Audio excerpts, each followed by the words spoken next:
नमस्कार। सरकारी तंत्र में कर्मचारियों को कैसे एक सुनियोजित ढंग से हाशिए पर धकेला जाता है, यह हम इस देश की पोस्टल सेवाओं में देख रहे हैं। हमारे देश में कुल मिलाकर 1,59,251 पोस्ट ऑफिसेज हैं, जिसमें से केवल 15,266 पोस्ट ऑफिसेज शहरी इलाकों में हैं और बचे हुए 1,43,985 पोस्ट ऑफिसेज ग्रामीण इलाकों में हैं। मतलब हर 31,000 शहरियों के बीच में केवल एक पोस्ट ऑफिस है और हर 6,500 ग्रामीण लोगों के बीच में एक पोस्ट ऑफिस है। अब इसको दूसरे तरीके से ऐसे भी समझिए कि ग्रामीण इलाकों में पोस्टल कनेक्टिविटी शहरी इलाकों से आज भी काफी बेहतर है। यह डेटा देखकर हमें स्पष्ट हो रहा है और गांव में आज भी पोस्टल व्यवस्था अपना एक अलग महत्व रखती है।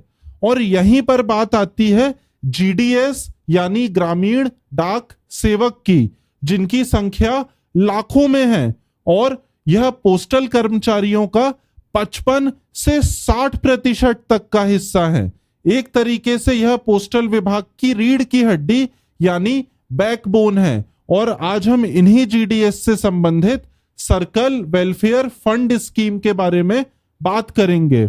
आप में से शायद कुछ लोगों को यह लग रहा होगा कि हमें क्या करना पोस्ट ऑफिसेज और सरकारी कर्मचारियों से, हम तो प्राइवेट की नौकरी करते हैं, हमारा या तो बिजनेस है या हम कुछ और काम करते हैं, हम क्यों देखें इस शो को, हम क्यों जाने पोस्ट ऑफिस की सच्चाई। लेकिन नहीं, आप सोचिए अगर आज सरकारी कर्मचारी हाशिए पर ढकेले जा रहे हैं तो कल बाकी लोगों के साथ क्या होगा। यह सोचना कोई बहुत रॉकेट साइंस नहीं है। प्राइवेट सेक्टर में भी इस तरीके की परिस्थितियां बिल्कुल उत्पन्न हो सकती हैं और ऐसा करने के लिए कोई एक सरकार जिम्मेदार नहीं है, बल्कि दशकों से ऐसी नीतियां बनाई जा रही हैं जिनसे राजनीतिक सत्ता को मैक्सिमम फायदा हो और उसके लिए काम करने वाले कर्मचारियों को मिनिमम। आज की राजनीतिक चकाचौंध के बीच में यह समझ पाना मुश्किल हो रहा है कि लोग सरकार के लिए हैं या सरकार लोगों के लिए है। सरकार आपको शायद नौकरी तो दे देगी, लेकिन आप उस नौकरी की स्थिति को सुधारने की बात मत कीजिए। सरकार आपके लिए कुछ वेलफेयर स्कीम्स भी बना देगी, लेकिन उन वेलफेयर स्कीम्स का कितना एक्चुअल लाभ हो रहा है उसकी भी बात मत कीजिए। तो चलिए इस कड़वे सच को आज परत दर परत समझने की कोशिश करते हैं। Circle welfare fund scheme for GDS को सरकारी तंत्र ने अपनी कमियों को छुपाने के लिए सन 2013 में बनाया था। अब क्या है वह कमियां? इनकी एक लंबी फहरिस्त है और इनमें से कुछ कमियों को हमने अपने पिछले शो में भी डिस्कस करा था, जैसे जीडीएस काडर के लिए कोई खास रिटायरमेंट बेनिफिट ना होना, प्रमोशन का कोई प्रावधान ना होना, सिविल सर्वेंट का दर्जा ना मिलना, तनख्वाह बाकी पोस्टल कर्मचारियों से काफी कम होना और भी इस तरीके के हमने काफी इश्यूज डिस्कस करे थे।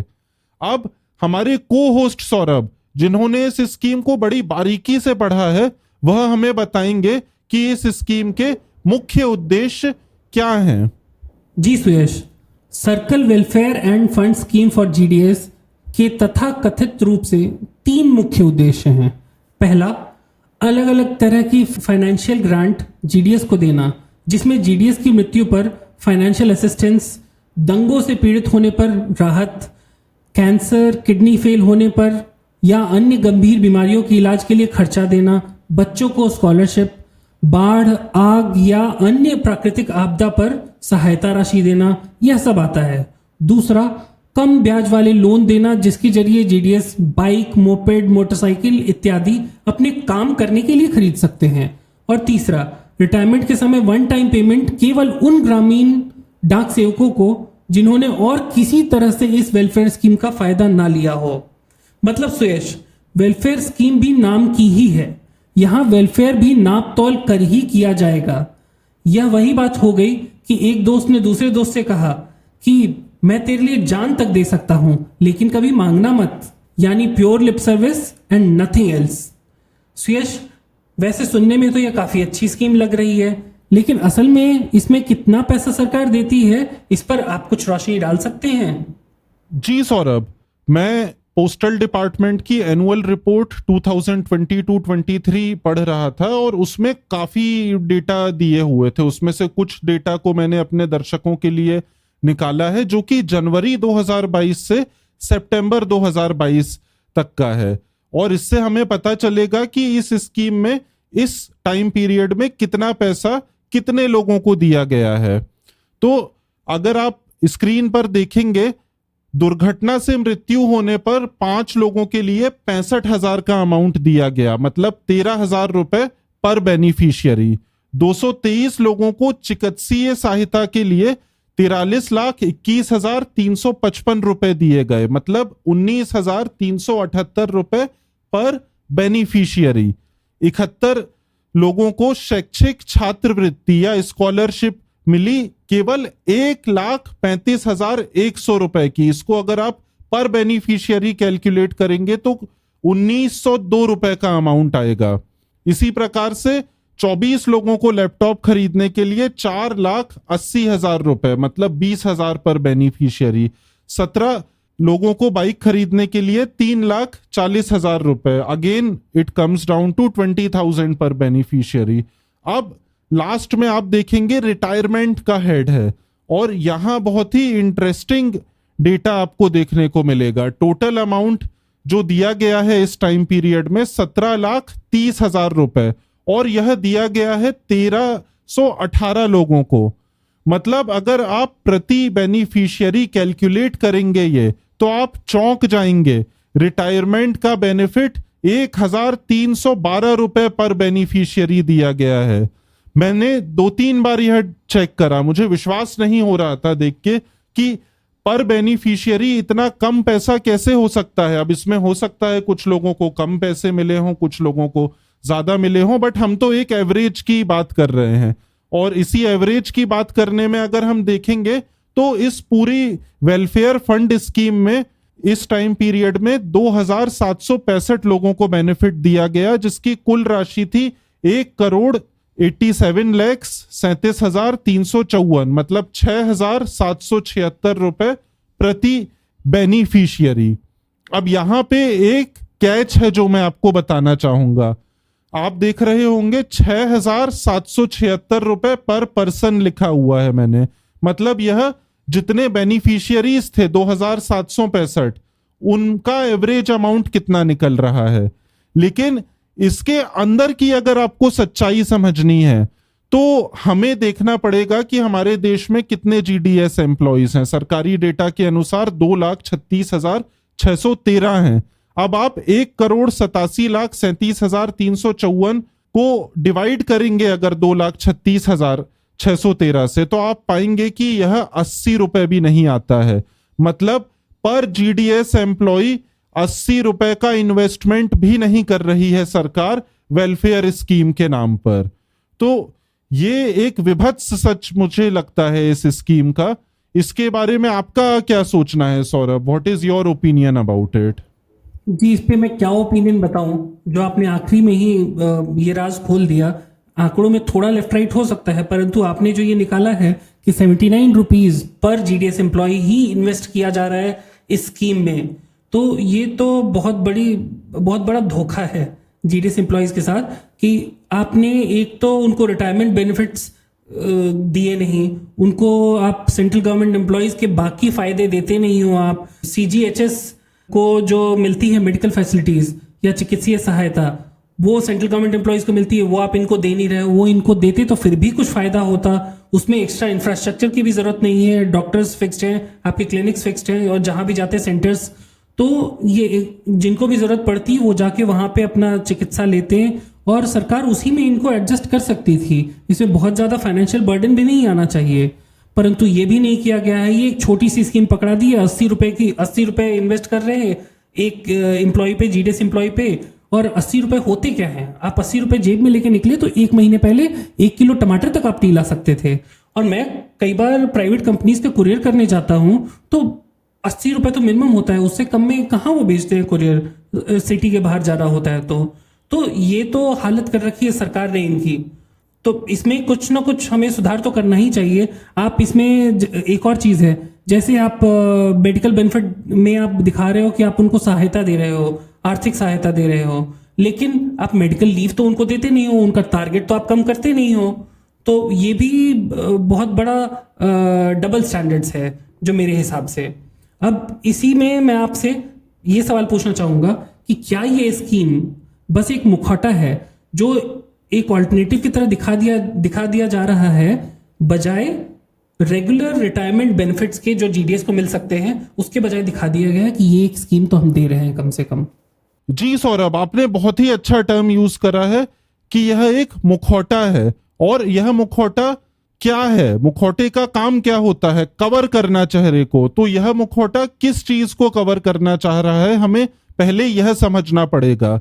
यह मुखौटा कवर करना चाह रहा है इस सच्चाई को कि GDS civil services of the union का हिस्सा नहीं बनाए गए हैं। और क्यों नहीं बनाए गए हैं, इसके कई सारे रीजंस हैं।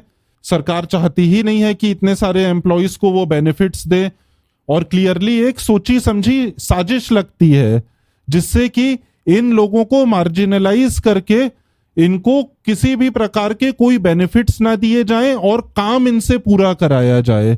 अब अगर आप रिटायरल बेनिफिट्स इनके देखेंगे तो 1300 रुपए आ रहा है अमाउंट। आप सोचिए ये क्या होता है, दिस इज नथिंग। इससे अच्छा है आप मत दो, ये तो एक बेइज्जती करने जैसा अमाउंट हो गया। आप 65 साल तक सर्विस करते हो और आपको इस तरीके का अमाउंट दिया जा रहा है। सो एज यू सेड, ये एक मुखौटा है और यह एक सक्सेसफुल मुखौटा नहीं है। This is not a good alternative to the retiral benefits. इससे बेहतर होगा कि जीडीएस एम्प्लॉयज को प्रॉपर रिटायरल बेनिफिट्स दिए जाएं, और इस स्कीम में आप जो भी रिटायरल बेनिफिट्स दे रहे हो वो आप खत्म कर दो, उसकी जगह आप नॉर्मल रिटायरल बेनिफिट्स दो, बहुत ज्यादा बेहतर होगा। जी आप मैं ये कहना चाह रहा था, सॉरी टू इंटरप्ट, कि मैं ये कहना चाह रहा था कि ये स्कीम एक समाधान की तरह दिखता है, लेकिन ये समाधान जीडीएस की एम्प्लॉयज का नहीं है। उनकी प्रॉब्लम्स कुछ और हैं और समाधान के नाम पे कुछ पकड़ा दिया गया है। और जिस तरह का अमाउंट इसमें डिस्पर्स ये कर रहे हैं वो तो मुझे लग रहा है कि 19वीं शताब्दी बोलना ज़्यादा हो जाएगा, बट ये 20वीं शताब्दी का भी नहीं लग रहा है। और इसको तुरंत से तुरंत रिवैम्प करने की ज़रूरत है। अगर इस स्कीम को रखना है तो इसके अमाउंट में आपको बहुत ज़्यादा कई गुना इजाफा करना होगा, नहीं तो ये कोई तुक नहीं, इसका कोई तुक मुझे नहीं दिखाई देता। उनकी जैसे हमने पहला वीडियो बनाया उसके बाद हमने थोड़ा हमने देखा लोगों का इस विषय में रुचि थी, तो हमने फिर इस पर दूसरा वीडियो बनाया। उस पर हमने जो रिस्पांस देखा है उस पर लोगों ने अपनी दिक्कतें बताई हैं, बढ़ चढ़ के दिक्कतें बताई हैं, जिनमें से मैं कुछ अभी आपको गिनाना चाहूँगा। तो और देखेंगे आप तो उनका सॉल्यूशन इस स्कीम में मिलता नहीं है। एक पहला मैंने जैसे बता दिया, मेडिकल लीव उनको नहीं मिलती, ये किसी ने बताया था। दूसरा बोल रहे थे टारगेट के नाम पे उनका बहुत मानसिक और शारीरिक शोषण किया जाता है, और उनमें से कई जो है डिप्रेशन का शिकार रहते हैं। इन जीडीएस का तो कम से कम मोरल बहुत लो है, और कईयों का कहना है कि बंधुआ मजदूर की तरह उन्हें ट्रीट किया जाता है। वो बोलते हैं कि कई लोग बोलते हैं कि उनके विलेज का एक्स्ट्रा काम भी संभालने दे दिया जाता है। और कुछ का कहना था कि वो 85 से 90 लेटर्स हर दिन उनको डिलीवर करने होते हैं, जिसमें कि उनको 7 से 8 घंटे लग जाते हैं, जबकि हमने देखा है 4 से 5 घंटे ही ऑफिशियली दिखाया जा सकता है, क्योंकि एक्ट में दे रखा है, रूल्स में दे रखा है कि 5 घंटे से ज्यादा तनख्वाह कम देनी पड़े। आप लिख दोगे 5 घंटे तो उससे ज्यादा पैसा मिलेगा ही नहीं। ये तो अपने आप में आप देखिए कैसा फ्रिक्शन है कि आप उससे 5 घंटे से ज्यादा बढ़ाओगे नहीं, वो आपने लॉ में फिक्स कर दिया, लेकिन प्रैक्टिकली आप उनको बोल रहे हो टारगेट बढ़ाए जा रहे हो, तो कैसे करेंगे? वो अपने फ्री टाइम में वो काम करते हैं, और जबकि उनके पास एक सोर्स ऑफ इनकम दूसरा होना चाहिए, तो उसको भी वो जाहिर तौर पे कुछ अपना समय दे रहे होंगे। तो इनकी तो क्या हालत होती होगी, ये तो समझना बड़ा मुश्किल है। उसके अलावा ये कहते हैं कि कम से कम हमारी ड्यूटी आवर्स को इंक्रीज कर दो, क्योंकि इनके लिए तो यही बात है कि हम काम तो उतना कर ही रहे हैं, लेकिन हमें उसके हिसाब से बेनिफिट मिल नहीं रहे, हमें वो उसका पैसा नहीं मिलता है। तो ये एक्स्ट्रा काम करते हैं, एक तरह से फ्री में काम करते हैं, और टारगेट्स को हरासमेंट की तरह ही ये देखते हैं। तो इनको सेंट्रल सिविल सर्वेंट का कुछ दर्जा देना चाहिए, या उनके बराबर इनको बेनिफिट्स मिलने चाहिए, प्रॉपर लीव्स देनी चाहिए, प्रॉपर इनको। जी Saurabh, and again sorry to interrupt, आपने जो पॉइंट कहा उससे मुझे ध्यान आया। मैं कमेंट्स में भी पढ़ रहा था और मैंने कई जगह पे भी पढ़ा कि जीडीएस एम्प्लॉयज को एक्स्ट्रा डिपार्टमेंटल एजेंट भी बोला जाता है। तो मुझे लगता है यह टर्मिनोलॉजी भी बहुत गलत है, बल्कि इसको लेके तो एक सुप्रीम कोर्ट की रूलिंग भी है। उसको अगर हमारे दर्शक चाहें तो उसका लिंक हम अपने डिस्क्रिप्शन में दे देंगे। उस रूलिंग में एकदम क्लियरली लिखा हुआ है कि आपकी जो एम्प्लॉयर एम्प्लॉय रिलेशनशिप है उससे क्लियरली इस्टेब्लिश हो रहा है कि यह वर्कर्स, यह एम्प्लॉयज सेंट्रल गवर्नमेंट के अंतर्गत काम कर रहे हैं। तो आप ये बिल्कुल भी नहीं बोल सकते हो कि ये सिविल सर्वेंट नहीं है या ये सेंट्रल गवर्नमेंट एम्प्लॉय नहीं है। Even by stroke of pen आप ऐसा कर दे रहे हो तो भी आप इस सच्चाई को नहीं मिटा सकते हो कि वह सेंट्रल गवर्नमेंट एम्प्लॉयज हैं। इसके साथ साथ मैं ये भी बोलना चाहूंगा कि हम अपने दर्शकों के बहुत आभारी हैं। उन्होंने हमें बहुत अच्छा रिस्पॉन्स दिया, बहुत सपोर्ट करा, हमारा भी मोराल उन्होंने बहुत बूस्ट करा, और हम आगे भी इस तरीके के मुद्दों को उठाते रहेंगे क्योंकि हम चाहते हैं कि देश में कानूनी जागरूकता बढ़े और हम वो मुद्दे उठाएं जो आम आदमी से संबंधित है, जिनका एक्चुअल में कुछ ग्राउंड पे रियलिटी से वास्ता होता है। So we will continue to make shows on these issues, और मैं आशा करता हूं कि यह शो भी हमारे दर्शकों को अच्छा लगा होगा। अपने कमेंट्स बताना ना भूलें और लाइक सब्सक्राइब करना ना भूलें। अगली बार फिर मिलते हैं। धन्यवाद।